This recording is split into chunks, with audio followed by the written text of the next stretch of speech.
Nunca pensé que un viaje de trabajo iba a dejarme marcada para siempre. Yo solo era una fotógrafa de 27 años, con la idea de retratar tradiciones y fiestas en las montañas de Veracruz. Pero hay cosas que uno no debería ver, ni mucho menos probar. Llegué a la Sierra de Zongolica una tarde de neblina. El camino era estrecho, lleno de curvas, y mientras el autobús subía, yo sentía que el aire se volvía más denso, más pesado.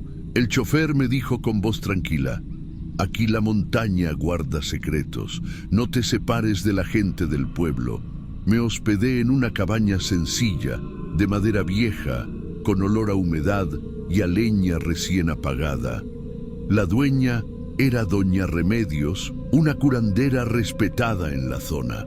Tenía el cabello trenzado y ojos tan serios que parecían leer mis pensamientos.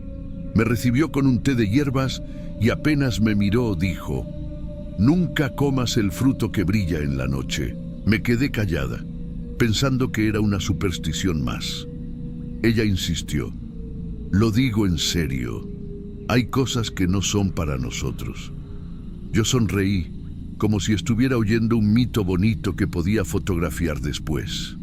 Esa primera noche, cuando me acosté, escuchaba el viento entre los árboles y el canto de los grillos. No había internet ni señal de celular, solo el silencio y el monte alrededor. Pensé en la advertencia de la curandera y me prometí a mí misma no darle importancia. Era mi primera noche, apenas estaba conociendo el lugar. No sabía que esa frase iba a ser el inicio de todo. Al día siguiente recorrí el pueblo. La gente era amable, pero reservada. Tomé fotos de los mercados, de las señoras con rebozo vendiendo café y de los niños jugando con trompos de madera. Por la tarde decidí caminar sola hasta un claro que me habían recomendado para fotografiar el cielo nocturno. La sierra tiene estrellas que parecen más cercanas que en la ciudad. Fue ahí cuando lo vi, un árbol solitario, apartado del resto, con ramas torcidas y frutos del tamaño de un puño. Eran de color ámbar, como si tuvieran miel derramándose dentro de la cáscara.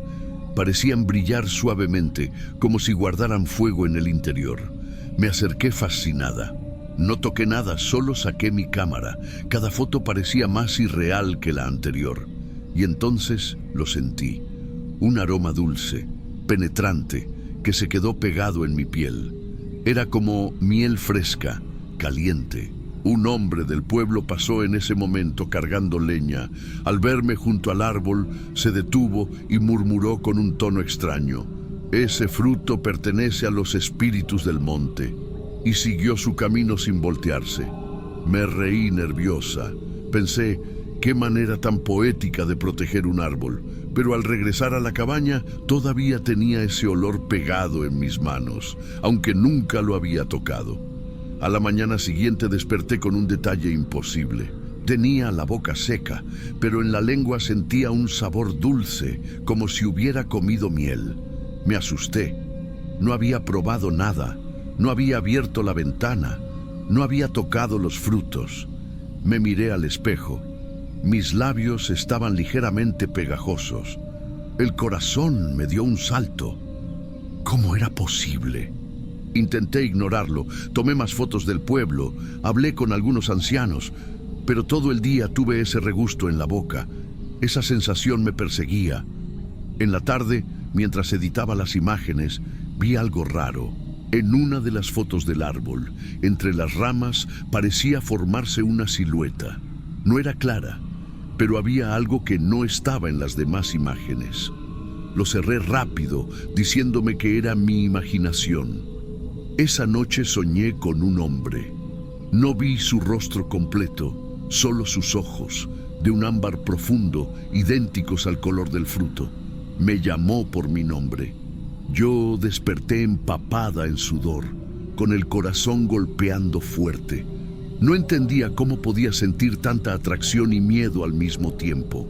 Los días siguientes traté de evitar el árbol, pero algo dentro de mí me jalaba, como un antojo imposible de ignorar. Una tarde, vencida por la curiosidad, regresé sola. El aire estaba cargado, los insectos callados, como si todo el monte guardara silencio. Encontré un fruto caído, abierto en el suelo. La ceiba dorada escurría lentamente, formando pequeñas gotas brillantes. Me arrodillé y, sin pensar demasiado, acerqué los dedos. La sustancia era espesa, caliente. La probé. En ese instante sentí un golpe en el pecho, como si mi corazón hubiera perdido el ritmo. La visión se me nubló y tuve que recargarme en el tronco. El sabor era indescriptible, dulce, adictivo, como si fuera la esencia misma de la vida. Esa noche tuve sueños más intensos. El mismo hombre de ojos de ámbar apareció, pero esta vez se acercó tanto que podía sentir su respiración. Me llamó otra vez por mi nombre, con una voz grave que me estremeció. Al despertar, mi cuerpo estaba ardiendo en fiebre. No tenía duda. Algo en mí había cambiado desde el momento en que probé esa miel prohibida. Era como si algo dentro de mí ya no aceptara el mundo real, y lo único que deseaba era volver al árbol. Desperté temblando, con la frente empapada en sudor y un zumbido en los oídos. Sentía el cuerpo pesado, como si hubiera corrido toda la noche. La fiebre me consumía, y lo peor era ese anhelo imposible de apagar, volver a probar la miel. No lo dije a nadie, pero mis manos temblaban cada vez que pensaba en el árbol, y aunque cerraba los ojos, lo único que aparecía eran esos ojos de ámbar, mirándome fijo, llamándome como si ya me perteneciera. Doña Remedios me encontró al amanecer, recargada en la pared de la cabaña, pálida, con los labios partidos. Me tocó la frente y dijo sin sorpresa: «Ya lo probaste». No pude responder. Me limité a bajar la mirada. Ella suspiró y entró a buscar un balde con hierbas, flores secas y agua que humeaba. «La miel del fruto prohibido no es para los vivos», me explicó mientras trituraba hojas con sus manos arrugadas. «Esa dulzura alimenta a los muertos hambrientos». Me quedé helada. Ella siguió hablando con calma, como si estuviera contando algo que ya había visto demasiadas veces. «Los nahuales lo guardan. Se disfrazan de hombres o de animales. Se aparecen en sueños para robar tu energía. Entre más pruebes, más difícil será regresar». Me echó el agua con hierbas sobre la cabeza. El olor era fuerte, casi amargo, y me hizo toser. Durante unos segundos sentí alivio, como si la fiebre bajara, pero apenas me quedé sola, el perfume dulce regresó, más intenso, colándose por la ventana cerrada. Ya no importaba lo que hiciera. El olor me seguía como una sombra. Esa noche no tuve fuerzas para resistir. Me dormí temprano y el sueño me arrastró de inmediato. Estaba en medio de la montaña, descalza, caminando hacia el árbol. El hombre de ojos de ámbar me esperaba. Su voz era un susurro que se mezclaba con el viento. «Mariana, ven». Podía sentir su mano rozando mi piel, caliente, húmeda, cubierta de esa misma miel. La tentación era insoportable, y aunque parte de mí gritaba que debía escapar, otra parte quería quedarse allí para siempre. Desperté de golpe, con el corazón a mil. Miré mis brazos y me quedé paralizada.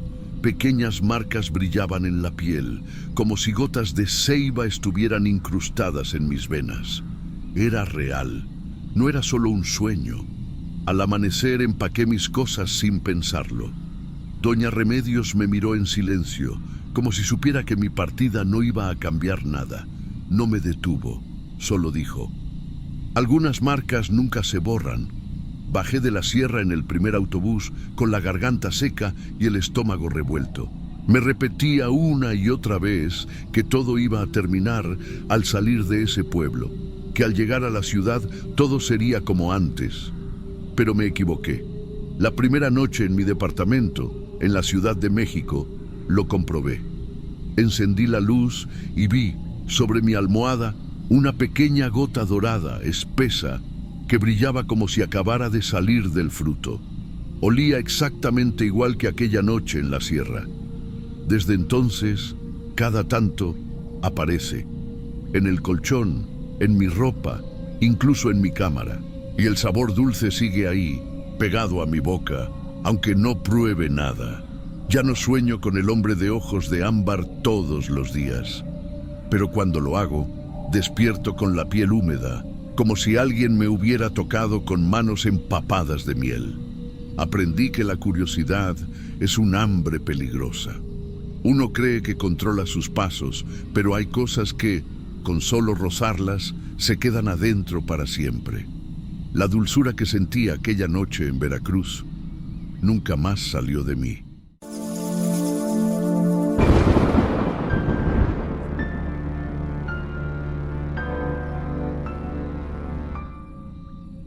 Dicen que en cada familia hay secretos, pero el mío nunca fue un secreto. Desde niño supe que mi hermana no era como los demás. Todos en el pueblo la veían como una niña bonita, educada, sonriente. Isabel sabía ganarse a la gente con esa cara dulce. Pero yo siempre noté algo distinto. Había algo en los ojos de mi hermana que no era humano. Eran demasiado fríos para alguien que apenas aprendía a caminar. Y la noche en que la campana de la iglesia sonó sola, sin que nadie la tocara, entendí que no era imaginación mía. Me llamo Andrés, tengo 29 años y crecí en San Cristóbal de las Casas, Chiapas. Nuestra casa estaba rodeada de gallinas, perros y un par de caballos. Era una infancia tranquila hasta que Isabel empezó a caminar.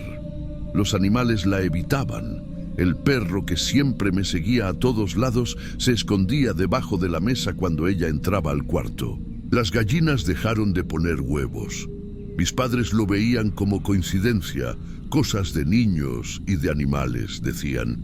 Pero yo vi algo que ellos no quisieron aceptar: el brillo en los ojos de mi hermana cuando un animalito moría. Yo recuerdo, con apenas 6 años, verla sonreír mientras sostenía un pollito que había dejado de moverse en sus manos. No lloró, no gritó, solo sonrió. Esa fue la primera vez que sentí miedo de dormir en la misma habitación con ella. Mis padres pensaban que era mi imaginación, pero yo veía la sonrisa de Isabel cada vez que algo moría. Con los años las cosas se pusieron peores. Isabel empezó a hablar sola, pero no era un juego infantil. Usaba palabras que yo jamás había escuchado. Años después, supe que era zapoteco antiguo, un idioma que nadie de nuestra familia conocía. En las noches, las velas se apagaban sin viento. Los objetos cambiaban de lugar. Una vez, al levantar su almohada, encontré huesos pequeños amarrados con una cinta roja. Eran demasiado frágiles para ser de animal grande y demasiado organizados para ser casualidad. Yo no sabía si debía contarlo o guardarlo. Tenía miedo de que nadie me creyera, hasta que una madrugada, al entrar a nuestro cuarto, vi mi nombre marcado en la pared, como si hubiera sido quemado. Andrés, escrito con ceniza y fuego. Corrí a mis padres, pero al regresar, la marca seguía ahí, humeando. Ellos no supieron qué decir. Isabel estaba en la cama, dormida, o al menos fingiendo estarlo. Cuando vi mi nombre quemado en la pared, supe que mi hermana no quería solo jugar conmigo. El tiempo pasó. Llegó la fiesta de San Juan, una celebración que en San Cristóbal siempre llena las calles de música, tambores y fuegos artificiales.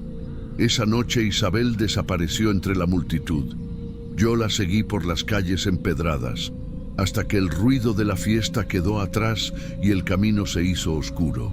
Mis pasos me llevaron a la montaña, donde el aire olía a tierra húmeda y a algo más, algo amargo, como azufre. Entre los árboles vi un resplandor, una pequeña claridad iluminada por velas negras. Y ahí estaba ella, mi hermana, de pie, con los brazos extendidos, murmurando en esa voz que ya no parecía la suya. Era más grave, más vieja, más gutural. Yo no sabía si gritar, correr o rezar. Solo pude observar cómo las sombras alrededor se movían solas, como si tuvieran cuerpo, pero no lo tenían. Esa noche, en la montaña, descubrí que Isabel no era solo una niña extraña. Era la puerta de algo mucho más oscuro. La claridad de las velas negras me dejó ver lo imposible. Isabel no estaba sola. A su alrededor, el aire temblaba como si algo invisible respirara junto a ella. La escuché repetir palabras que no entendía, guturales, como si su garganta ya no fuera de una niña. Yo quise acercarme, pero el suelo estaba frío como piedra mojada. Un viento que no venía de ningún lado me empujaba hacia atrás. Y entonces lo vi. Sus ojos, que siempre fueron oscuros, se encendieron rojos, brillantes, como brasas recién salidas del fuego.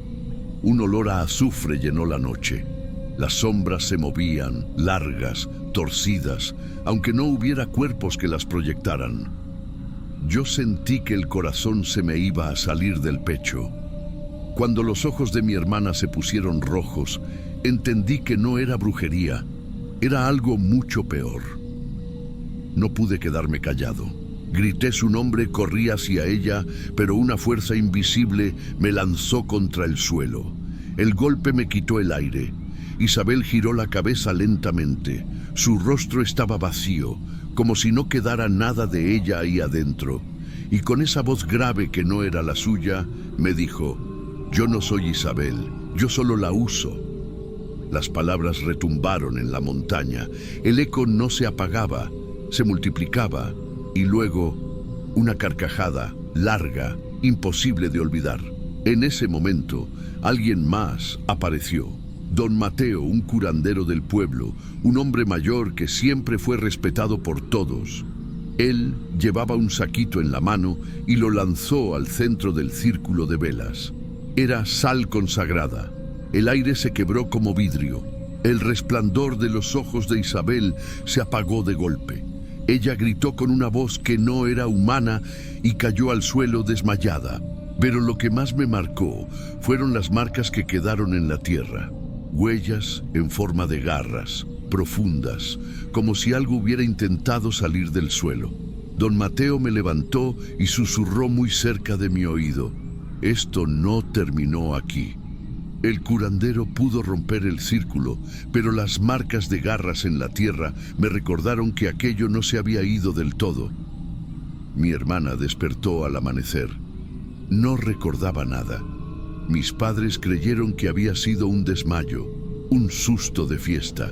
Pero yo vi lo que ella no podía esconder: cicatrices en su espalda, como si manos invisibles la hubieran sujetado con fuerza. Esas marcas nunca sanaron del todo. Pasaron los años. Isabel creció, se casó, tuvo hijos. Para el pueblo siempre fue la muchacha sonriente de San Cristóbal. Pero yo nunca pude verla igual. Cada vez que venía a visitar a la familia, la casa se sentía más fría. En las madrugadas, aún viviendo lejos, yo escucho esa voz gutural llamándome por mi nombre. No importa dónde esté, siempre llega, como un recordatorio de aquella noche. A veces pienso en las palabras de don Mateo: «Esto no terminó aquí». Y sé que tenía razón. Hoy, cuando me preguntan por qué me alejé de mi familia, solo respondo lo mismo: porque mi hermana sigue siendo el diablo.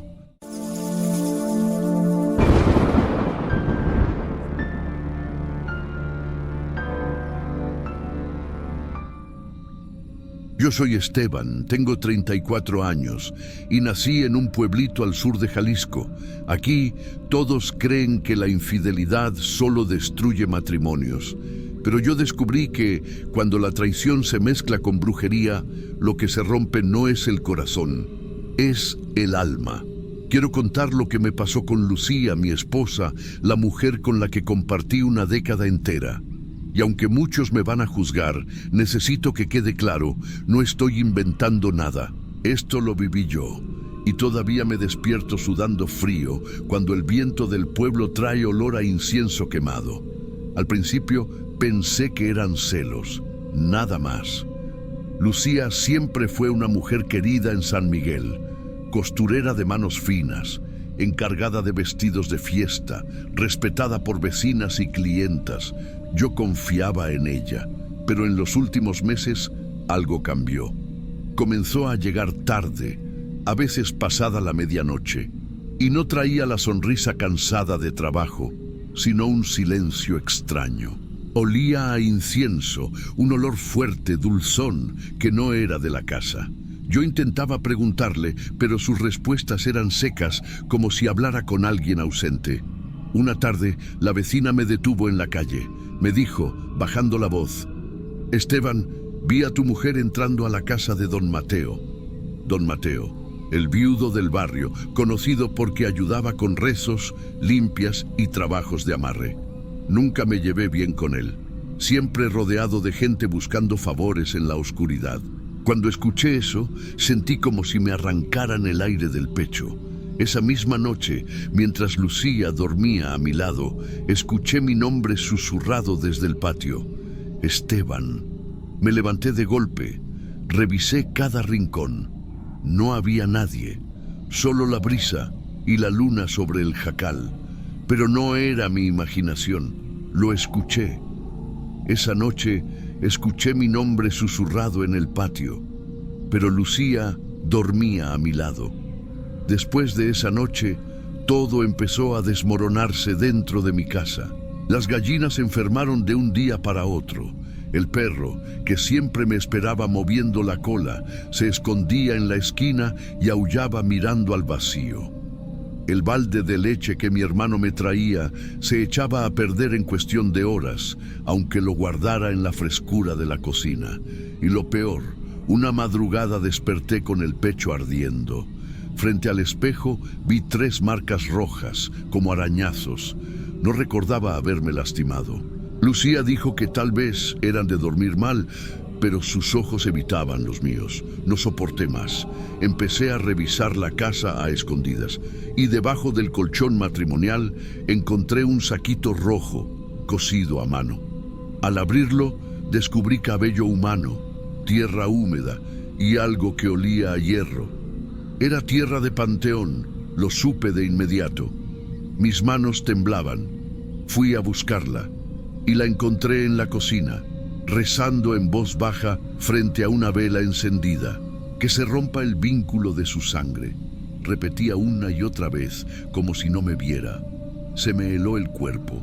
No era un simple engaño. No se trataba de otro hombre. Lo que Lucía estaba traicionando era algo mucho más profundo.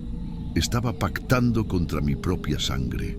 Entendí que la infidelidad no era solo con otro hombre, era con algo que no pertenecía a este mundo. Llegó noviembre. En San Miguel, el Día de Muertos no es una fiesta cualquiera. Las calles se llenan de veladoras, de papel picado, de altares con pan y tequila. Esa noche, mientras todos celebraban en el panteón, yo seguí a Lucía a escondidas. Ella no llevó flores ni comida. Caminó directo a la casa de don Mateo. Me escondí detrás de un muro de adobe y miré por la ventana. Lo que vi me quitó el aire. Velas negras rodeaban un círculo de sal. En el centro, una fotografía mía, recortada de nuestra boda, puesta como si fuera una ofrenda. Don Mateo murmuraba oraciones raras y Lucía repetía cada palabra con lágrimas en los ojos. Me incliné más, tratando de escuchar, y ahí entendí todo. Lucía creía que yo había heredado una maldición de sangre, que todos los hombres de mi familia estaban destinados a morir jóvenes. Don Mateo le había prometido liberarla de ese destino, rompiendo el vínculo conmigo. En ese momento, ella levantó una vela y vi el reflejo del fuego iluminando mi foto dentro del círculo. Cuando levantó la vela, comprendí que el blanco del hechizo era mi vida. No pude contenerme. Abrí la puerta de golpe, gritando su nombre. Lucía se sobresaltó. La vela tembló en su mano. Don Mateo no se inmutó. Solo me miró y dijo con voz seca: «Ya está hecho. No puedes deshacerlo». Me lancé contra el altar, tirando las velas, rompiendo el círculo de sal. Lucía me sujetó del brazo, llorando. No entiendes, Esteban, no lo hice por amor a él, lo hice por miedo. Todos los hombres de tu familia mueren antes de los 40. No quería quedarme viuda, no quería ver cómo te ibas consumiendo. Sentí un nudo en la garganta. El engaño no era pasión, era terror. En ese forcejeo, una vela cayó sobre las telas. El fuego se extendió como si hubiera esperado ese momento. El humo llenó el cuarto en segundos. Entre las llamas vi la silueta de don Mateo desvanecerse, como si se lo tragara el humo. Salimos corriendo. Afuera, mientras la gente del pueblo seguía con la música y las calaveritas, yo me quedé mirando cómo la casa ardía en silencio, como un secreto que nadie más parecía notar. Creí que estaba libre, pero el olor del humo nunca se fue de mi casa. Los meses pasaron. Yo esperaba que con el fuego todo se hubiera terminado, pero el ambiente en casa era cada vez más pesado. Lucía dejó de hablarme. Dormíamos espalda con espalda, hasta que un día simplemente desapareció. No dejó ropa, no dejó cartas. Lo único que encontré fue su anillo de matrimonio, dentro de una cazuela con sal gruesa y algo que parecía sangre reseca. Esa misma noche, mientras intentaba dormir, escuché otra vez aquel susurro en el patio. El vínculo se rompió. Me levanté con el corazón golpeando fuerte y supe que ya no había vuelta atrás. Hoy camino por las calles de San Miguel como un hombre que carga un hueco invisible. La gente me saluda como si nada hubiera pasado. Pero yo sé que la traición de Lucía no fue por amor a otro hombre. Fue un pacto, y el precio de ese pacto todavía me persigue cada vez que el viento de Jalisco arrastra el olor del incienso quemado.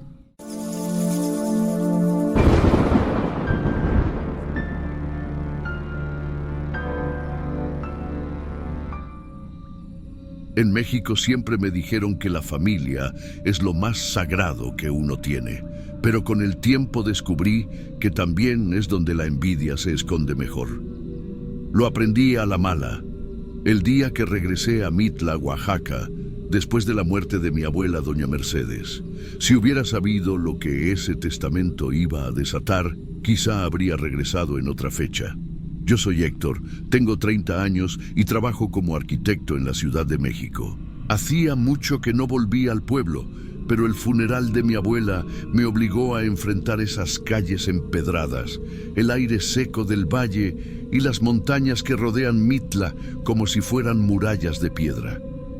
La finca familiar estaba justo a las afueras. Campos interminables de agave, con las piñas brillando al sol, listas para convertirse en el mezcal que tanto presumía mi abuelo en vida. Ese lugar olía a tierra seca, a humo de hornos y a recuerdos que yo no quería remover. La primera persona que me recibió fue Camila, mi prima. Su sonrisa parecía amable, pero sus ojos fríos, tensos, como si mi presencia le hubiera arruinado algún plan. No dijo nada, solo me abrazó con fuerza fingida y me repitió: no pensé que vendrías. No me lo dijo con alegría, lo dijo como quien recibe a un intruso. Esa misma tarde, mientras entraba a la casa de adobe que heredamos todos de mis abuelos, sentí que algo había cambiado. El ambiente era pesado, como si alguien hubiera cerrado las ventanas con llave desde dentro. Esa tierra olía a mezcal y a resentimiento. Al día siguiente, nos reunimos en el despacho del abogado del pueblo. Yo esperaba que la finca quedara en manos de Camila, porque todo mundo decía que el abuelo se lo había prometido en vida. Pero no, el documento dejaba claro que la finca pasaba a mí. El silencio que siguió fue peor que un grito. Camila no me miró, solo apretó los dientes. Su rostro se quedó duro, como una piedra. Esa noche empecé a notar lo extraño. Las velas que habíamos dejado en el altar de mi abuela se apagaban solas, aunque no había viento. En los pasillos oscuros de la casa, sombras cruzaban la pared, como si alguien estuviera caminando ahí dentro. pero cuando salía con una linterna no había nadie.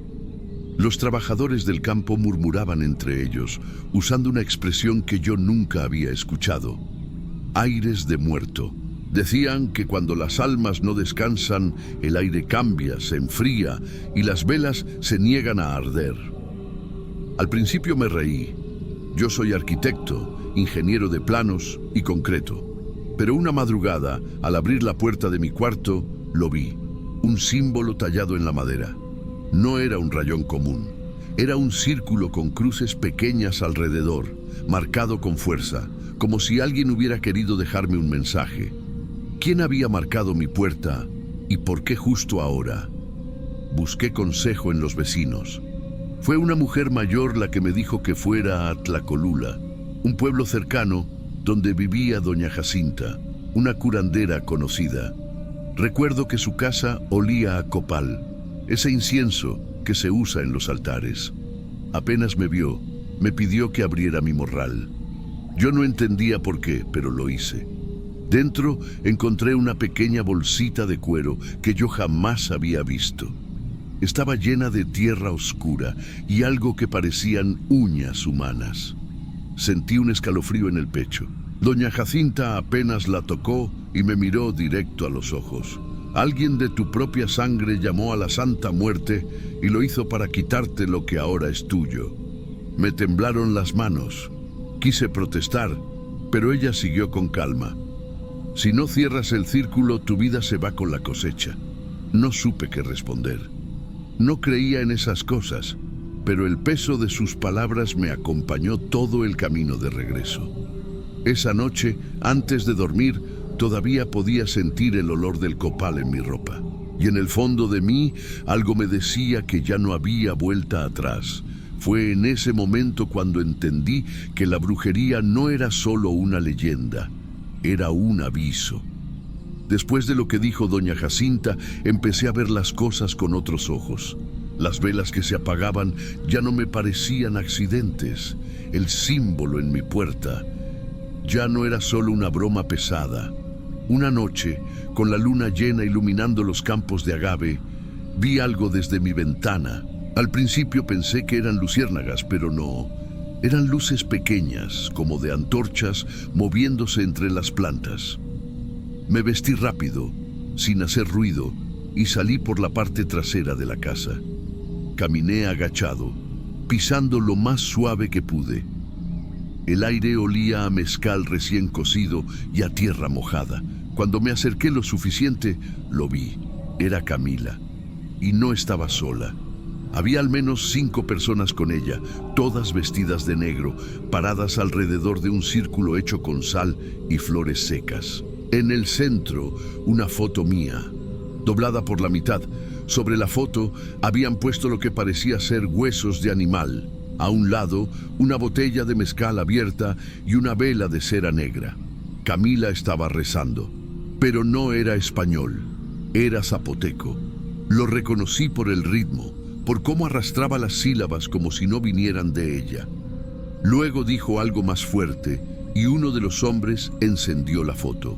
Las llamas subieron de golpe. En ese momento, una ráfaga de viento apagó todas las antorchas de una sola vez. Todo quedó oscuro. Solo se oía el murmullo del grupo, rezando, y el sonido de los agaves crujiendo con el viento. Entonces, ella levantó la cabeza, me miró, y por un segundo, juro por la memoria de mi abuela, que no era Camila quien me estaba mirando.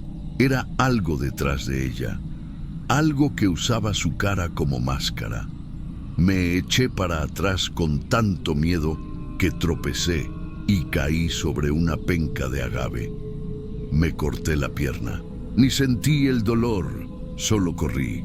Corrí hasta la casa y trancaba cada puerta detrás de mí como si eso pudiera detener algo que no entendía. Cuando me miró, sentí que algo más estaba usando su cuerpo para verme. Después de lo que dijo doña Jacinta, empecé a ver las cosas con otros ojos. Las velas que se apagaban ya no me parecían accidentes. El símbolo en mi puerta ya no era solo una broma pesada.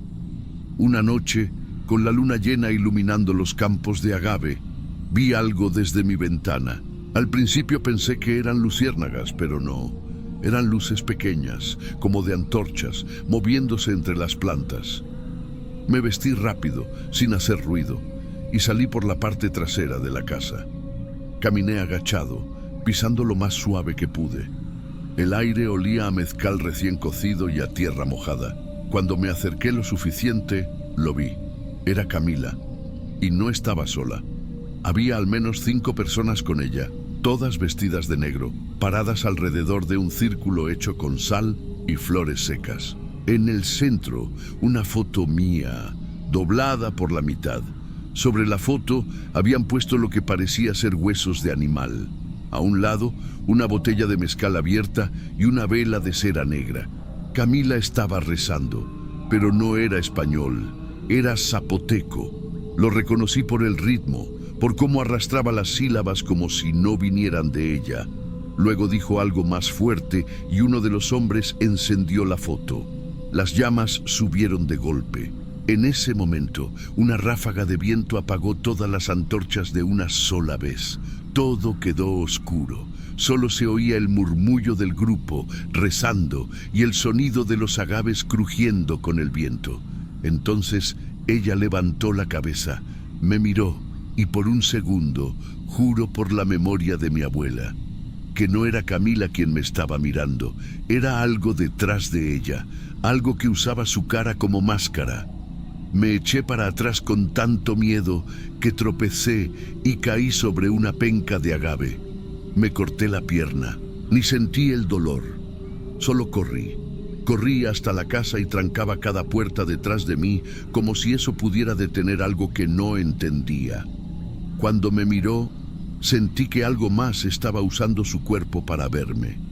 Hoy sé que la envidia que corre por la sangre es más peligrosa que cualquier maldición y que en México, donde los muertos nunca se van del todo, el precio de la codicia se cobra en silencio.